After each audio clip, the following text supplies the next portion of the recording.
আসসালামু আলাইকুম, সবাই কেমন আছেন? তো অফিস থেকে আসলাম, আসার পরে তরকারি সব কেটে ধুয়ে গুছিয়ে নিয়েছি, আর সাথে জাটকা মাছ নিয়েছি। জাটকা মাছ দিয়ে আজকে আমি তরকারি রান্না করব। সুন্দরভাবে কেটে পরিষ্কার করে ধুয়ে নিয়েছি। তো কিভাবে রান্না করি আলু বেগুনের সাথে জাটকা মাছ, আপনারা শুরু থেকে শেষ পর্যন্ত দেখতে থাকবেন। তো আমাদের সাথেই থাকেন, চলেন দেখা যায়।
আমার রান্না করা শেষ, রান্না করে ঘরে নিয়ে চলে আসলাম। তো এখন খাওয়া দাওয়া করবো, আপনারা আমাদের সাথেই থাকেন, দেখতে থাকেন।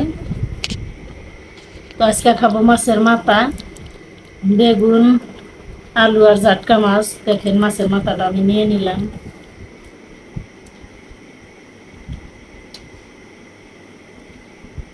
তো এখন খাওয়া শুরু করে দিব।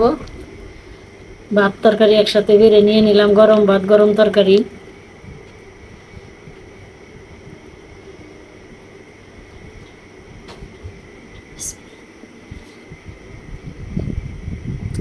মজা হয়েছে।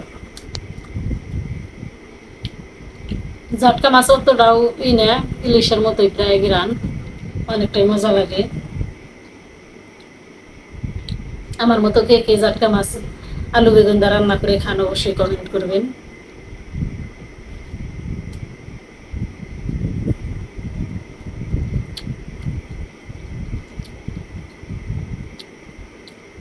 তো আজকের মতো ভিডিওটা এখানে, দেখা হচ্ছে নতুন কোনো ভিডিওতে। ভালো থাকবেন, সুস্থ থাকবেন, আল্লাহ হাফেজ।